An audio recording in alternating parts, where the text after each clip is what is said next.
Hi all ನಮಸ್ಕಾರ, welcome to my mini vlog. ನಮ್ಮ ಮನೇಲಿ ತುಂಬ ಜನ ಆರ್ಟಿಸ್ಟ್ಗಳಿದ್ದಾರೆ. ಅವ್ರು ಮಾಡೋ ಆರ್ಟ್ಗಳನ್ನ ನನ್ನ ಕೈಲಿ ತಡೆಯೋಕ್ಕಾಗಲ್ಲ. ಇವ್ರು ಬಂದು ಡಿಗ್ಗಿಂಗ್ ಆರ್ಟಿಸ್ಟ್. ನೋಡಿ ಎಷ್ಟು ಇನ್ನೋಸೆಂಟಾಗಿ ಕಾಣ್ತಾಳೆ ನನ್ನ ಮಗಳು. ಇರೋಬ್ಬರು ಗೋಡೆ ಎಲ್ಲ ಕೆರ್ದಾಗ್ತಿರ್ತಾಳೆ ನಿಧಿ ಅಗಿಯೋಳಂಗೆ.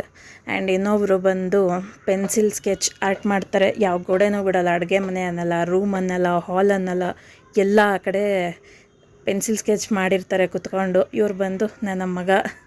ಸೊ ಇನ್ನೊಬ್ಬರು ಬಂದು ಥ್ರೋಯಿಂಗ್ ಆರ್ಟಿಸ್ಟ್, ಮೀನ್ಸ್ ಕೋಪ ಬಂದಾಗ ಸಿಕ್ಕಿದ್ದನ್ನೆಲ್ಲ ತೆಗ್ದು ಎಸಿತಿರ್ತಾರೆ. ತುಂಬ ಚಿಕ್ಕ ಮಗು ಮನೆಗೆ ಎಲ್ಲರಿಗಿಂತ. ಸೊ ಅದಕ್ಕೆ ಹೆಂಗೋ ಹಬ್ಬನೂ ಹತ್ರ ಬರ್ತಿದೆ ಅಂತೇಳಿ ಪೇಂಟ್ ಮಾಡೋರನ್ನ ಕರೆಸಿದ್ವಿ. ಅವ್ರು ಇವತ್ತೆಲ್ಲದಕ್ಕೂ ಪ್ಯಾಚ್ ವರ್ಕ್ ಮಾಡಿ ಹೋಗಿದ್ದಾರೆ. ಸೊ ನಾಳೆ ಬರ್ತೀನಿ ಅಂತ ಹೇಳ್ಬಿಟ್ಟು ಅವ್ರು ಮಾಡೋ ಅಷ್ಟರಲ್ಲಿ ಒಂದು ಪಾರ್ಸೆಲ್ ಬಂತು ನಮ್ಮ ಮನೆಯವ್ರದ್ದು, ವಾಚಸ್ಸು. ಸೊ ಈ ವಿಡಿಯೋ ಬೈ ಪರ್ಪಸ್ ಹಾಕಿಲ್ಲ.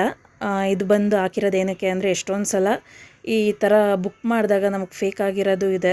ಸೊ ಒಂದು ಅನ್ಬಾಕ್ಸಿಂಗ್ ವೀಡಿಯೋ ಮಾಡೋಣ ಅಂದ್ಬಿಟ್ಟು ಮಾಡಿದೆ. ಅದ್ರದ್ದು ಕ್ಲಿಪ್ಪಿಂಗ್ ಆ್ಯಡ್ ಮಾಡಿದ್ದೀನಿ ಅಷ್ಟೇ. ಇವರು 3 ವಾಚಸ್ ಬುಕ್ ಮಾಡಿದರು, ಅದು ಇವತ್ತೇ ಡೆಲಿವರಿ ಬಂತು. ಸೊ ಅವ್ರ ಕೆಲಸ ಮುಗಿಸ್ಬೇಕಾದ್ರೆ ಇದೊಂದು ಕೆಲಸನೂ ಮುಗ್ದೋಗ್ಲಿ ಅಂದ್ಬಿಟ್ಟು ಅಲ್ಲೇ ಅನ್ಬಾಕ್ಸ್ ಮಾಡಿ ಎಲ್ಲ ವೀಡಿಯೋ ಮಾಡ್ತಿದ್ವಿ. ಆ್ಯಂಡ್ ಎಲ್ಲನೂ ಅನ್ಬಾಕ್ಸ್ ಮಾಡಿದ್ಮೇಲೆ ಅವರು ಸಹ ಹಾಕ್ಕೊಂಡು ತೋರಿಸ್ತಿದ್ರು ಹೆಂಗೆ ಕಾಣಿಸುತ್ತೆ ಅಂತ ಹೇಳ್ಬಿಟ್ಟು.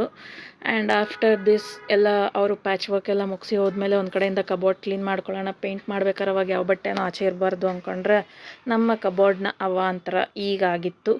ಸೊ ಪೇಂಟ್ ಮಾಡೋರಿಗೆ ತೋರಿಸ್ದಾಗ ಹೇಳಿದ್ರು, ಈ ಮಳೆಗಾಲದಲ್ಲಿ ಇದಾಗೋದು ಸಹಜ, ಏನೂ ಮಾಡೋಕ್ಕಾಗಲ್ಲ, ನಾನು ಸರಿ ಮಾಡಿಕೊಡ್ತೀನಿ ಪೇಂಟ್ ಮಾಡಿಬಿಟ್ಟು ಅಂತ. ಸೊ ನಾಳೆ ಬರ್ತೀನಿ ಅಂತ ಹೇಳಿದ್ದಾರೆ. ಆ್ಯಂಡ್ ನಾಳೆ ಮತ್ತೆ ಸಿಗೋಣ. Until then thank you so much for watching. Bye.